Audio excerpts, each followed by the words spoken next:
জান্নাতে যাওয়ার জন্য। তাহলে প্রথম শর্ত, প্রথম জিনিসের নাম কি? ঈমান। ঈমান লাগবেই, ঈমান লাগবে।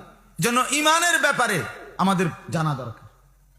এটা অন্য আপনারা আপনাদের হুজুরদের কাছে, ইমাম সাহেবদের কাছ থেকে জেনে নেবেন যে ঈমান কাকে বলে, ঈমানের ৭৭ শাখা কি কি।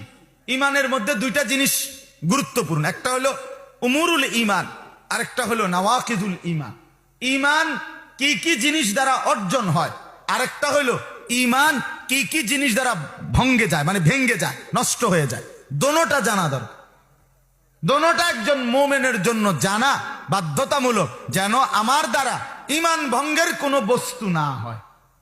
মানুষের যেমন রোজা ভাঙ্গা যায়, নামাজ ভেঙ্গে যায়, অজু ভাঙ্গা যায়, তো তার চাইতে ভয়ঙ্কর হলো ঈমানও ভেঙ্গে যায়, ঈমান নষ্ট হয়, ঈমান নষ্ট হয়ে যায়।